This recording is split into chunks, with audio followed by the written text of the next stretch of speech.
పహల్గామ్లో జరిగినటువంటి ఉగ్రదాడి తరువాత భారత్ పాకిస్తాన్ల మధ్య యుద్ధ మేఘాలు కమ్ముకుంటూ ఉన్నాయి. సరిహద్దు ప్రాంతాల్లో చూసుకున్నట్లయితే ఉద్రిక్తకర పరిస్థితులు అయితే అక్కడ ఉంది. ఉద్రిక్తకరమైనటువంటి వాతావరణం కూడా మనం చూస్తూ ఉన్నాం.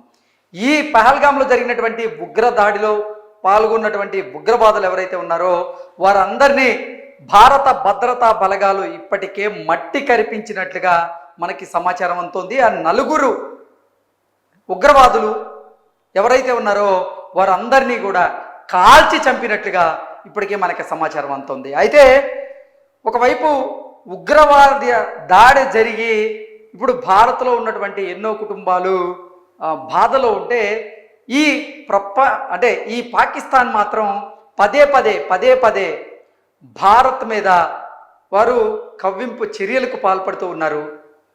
మేము యుద్ధానికి సిద్ధం అన్నట్లుగా వారు కొన్ని సంకేతాలు కూడా పంపిస్తూ ఉన్నారు. క్షిపణులకు సంబంధించినటువంటి పరీక్షలు చేస్తూ ఉన్నారు. వీటన్నింటినీ ధీటుగా ఎదుర్కొనేందుకు భారత్ కూడా మేము యుద్ధానికి సిద్ధమే అంటూ మన ఆర్మీ అధికారులు అయితే తేల్చి చెప్పారు. అయితే ఒకవేళ గనక నిజంగా భారత్కి పాకిస్తాన్కి మధ్య యుద్ధం అనివార్యం అయితే అసలు మన భారతదేశం యొక్క బలాబలాలు ఏంటి, పాకిస్తాన్ బలహీనతలు ఏంటి అనేది మనం ఒక్కసారి విశ్లేషణ చేసుకునేటువంటి ప్రయత్నం చేద్దాం. భారత్ బలాబలాలు కనుక చూసుకున్నట్లయితే సైనికుల విషయంలో ఇండియాకు వచ్చేసి 14,55,550 మంది సైనికులు ప్రస్తుతం మన రక్షణ వ్యవస్థలో సైనిక వ్యవస్థలో పనిచేస్తూ ఉన్నారు. అది పాకిస్తాన్ విషయానికి వస్తే 6,54,000 మంది అక్కడ సైనికులుగా పనిచేస్తూ ఉన్నారు. నెక్స్ట్ రిజర్వ్ ఫోర్స్లో వచ్చేసి 11,50,000 మంది రిజర్వ్ ఫోర్స్లో ఇండియాలో పనిచేస్తూ ఉంటే పాకిస్తాన్లో వచ్చేసి 5,50,000 మంది రిజర్వ్ ఫోర్స్లో అక్కడ పనిచేస్తూ ఉన్నారు. నెక్స్ట్ పారామిలిటరీ బలగాలు వచ్చేసి ఇండియాలో 25 లక్షల మంది పారామిలిటరీ బలగాలు పనిచేస్తూ ఉంటే పాకిస్తాన్ బలాలు వచ్చేసి కేవలం 5 లక్షల మంది పారామిలిటరీ బలగాలు మాత్రమే పాకిస్తాన్లో ఉన్నారు. యుద్ధ ట్యాంకర్ల విషయానికి వస్తే 4,201 యుద్ధ ట్యాంకర్లు భారతదేశంలో ఉంటే పాకిస్తాన్లో మాత్రం 2,627 యుద్ధ ట్యాంకర్లు మాత్రమే ఉన్నాయి. నెక్స్ట్ జలాంతర్గాములు గనక మనం చూసుకున్నట్లయితే 293 జలాంతర్గాములు మన భారతదేశంలో ఉంటే పాకిస్తాన్లో కేవలం 121 జలాంతర్గాములు మాత్రమే ఉన్నాయి. నెక్స్ట్ ఎయిర్ క్రాఫ్ట్ విషయానికి వస్తే భారతదేశంలో 2,229 ఎయిర్ క్రాఫ్ట్లు ఉంటే అదే పాకిస్తాన్లో 1,399 ఎయిర్ క్రాఫ్ట్లు మాత్రమే ఉన్నాయి. ఫైటర్ జెట్ల విషయానికి వస్తే భారతదేశంలో 513 ఫైటర్ జెట్లు ఉంటే పాకిస్తాన్లో 328 ఫైటర్ జెట్లు మాత్రమే ఉన్నాయి. నెక్స్ట్ అణు ఆయుధాలు గనక మనం చూసుకున్నట్లయితే 172 అణు ఆయుధాలు ఇండియాలో ఉంటే కేవలం 170 మాత్రమే పాకిస్తాన్లో ఉన్నాయి.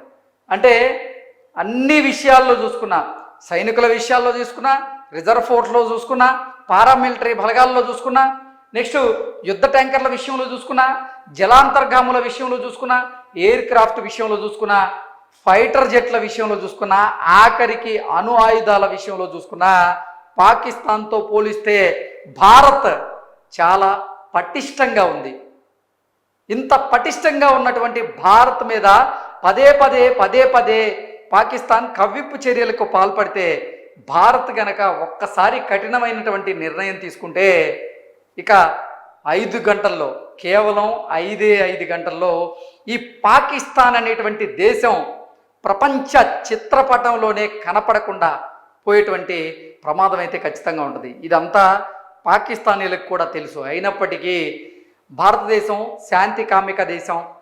వీరిని మనం రెచ్చగొట్టినా వీరు శాంతి శాంతి అనేటువంటి నినాదంతోనే ఉంటారు, మనల్ని ఏం చేయలేరు అనేటువంటి భ్రమలైతే పాకిస్తానీలలో అలాగే పాకిస్తాన్లో ఉన్నటువంటి ఆర్మీ చీఫ్లు అయితే కనబడుతూ ఉన్నాయి. అందుకే పదే రెచ్చగొట్టేటువంటి ప్రయత్నం ఇప్పటికీ చేస్తూనే ఉన్నాయి. సరిహద్దు ప్రాంతాల్లో చూసుకున్నట్లయితే కవ్వింపు చర్యలకు పాల్పడుతూ ఉన్నాయి. భారతదేశం వారికి ధీటుగా సమాధానం చెప్పలేదా? ఎంత సమయం పడుతుంది భారతదేశానికి వారికి ధీటుగా సమాధానం చెప్పడానికి? కానీ మన దేశం ప్రజాస్వామ్య దేశం, శాంతి కామిక దేశం, శాంతిని మాత్రమే కోరుకుంటుంది. అలా అని చెప్పి మన మీదకి పదే పదే దాడులకు ప్రయత్నిస్తే మాత్రం మనం కూడా ఊరుకునేటువంటి పరిస్థితి అయితే ఉండదు. గతంలో పుల్వామా ఘటన దానికి ఉదాహరణగా చెప్పచ్చు. ఉరి ఘటన అలాగే పుల్వామా ఘటన, ఈ రెండు ఘటనలకి భారతదేశం ప్రతీకారం తీర్చుకొని తీరింది. పుల్వామా ఘటన తర్వాత భారతదేశం పాకిస్తాన్ మీద సర్జికల్ స్ట్రైక్స్ చేసింది. అలా అని చెప్పి ఇప్పుడు ఈ పెహల్గామ్ ప్రాంతంలో జరిగినటువంటి ఉగ్రదాడి ఏదైతే ఉందో దాన్ని కూడా వదిలిపెట్టేటువంటి ప్రసక్తే లేదు. ఇప్పుడు ఈ ఉగ్రదాడిని ఇండియా చాలా సీరియస్గా తీసుకుంది కాబట్టే భారతదేశ భద్రతా బలగాలు వేటాడి మరి ఈ ఉగ్రవాదాడిలో పాల్గొన్నటువంటి ఉగ్రవాదులు ఎవరైతే ఉన్నారో వారిని కాల్చి చంపింది. నిజంగా మన సైనికుల్లో సగానికి సగం కూడా పాకిస్తాన్ సైనికులు లేరు. అలాగే రిజర్వ్ ఫోర్స్లో సగానికి సగం కూడా పాకిస్తాన్లో లేరు. ఇక పారామిలిటరీ విషయానికి వస్తే 25 లక్షల పారామిలిటరీ బలగాలు మన భారతదేశంలో ఉంటే కేవలం 5 లక్షల పారామిలిటరీ బలగాలు పాకిస్తాన్లో ఉన్నాయి. మీ రక్షణ వ్యవస్థ ఎంత బలహీనంగా ఉన్నా మీరు పదే భారత్ని రెచ్చగొట్టేటువంటి ప్రయత్నం చేయడం మంచిది కాదు. అది ప్రతి ఒక్కరికి తెలుసు. ఇంత పటిష్టమైనటువంటి రక్షణ వ్యవస్థని, సైనిక వ్యవస్థని, అణు ఆయుధాలని, యుద్ధ ట్యాంకర్లని పెట్టుకొని భారత్ ఆలోచిస్తుందంటే కేవలం ప్రపంచ దేశాల శాంతి కోరుతున్నటువంటి నేపథ్యంలోనే చేస్తూ ఉంది. ఈ ఉగ్రదాడికి మాకు సంబంధం లేదన్నట్లు పాకిస్తాన్ ప్రభుత్వం, పాకిస్తాన్లో పనిచేస్తున్నటువంటి కొంతమంది ఆర్మీ అధికారులు కూడా సంబంధం లేదని చెప్తున్నాయి. అలాగే ఉగ్రవాద సంస్థ టీఆర్ఎఫ్ ఏదైతే ఉందో అది కూడా మేము అసలు ఈ ఉగ్రదాడి చేయలేదు, మొదటగా ఈ ఉగ్రదాడి చేసింది మేమేంటో ప్రకటించుకున్నటువంటి ఈ టీఆర్ఎఫ్ సంస్థ మాత్రం యూటర్న్ చేసుకుంది. భారత ఇంటెలిజెన్స్ వ్యవస్థ మా సైట్ని మమ్మల్ని హ్యాక్ చేసి వారే ఇలా పెట్టారు అన్నట్లుగా వారు ఇప్పుడు యూటర్న్ చేసుకుంటూ ఉన్నారు. ఇటువంటి దుశ్చర్యలకి పాల్పడడం పాకిస్తానీలకి అంత మంచిదైతే కాదు. ఇప్పటికైనా సరే పాకిస్తానీయులు అలాగే పాకిస్తాన్ ప్రభుత్వం కూడా కవ్వింపు చర్యలకు పాల్పడకుండా ఉంటే మంచిది అనేది ప్రతి ఒక్కరూ అంచనా వేస్తున్నారు. Thank you so much.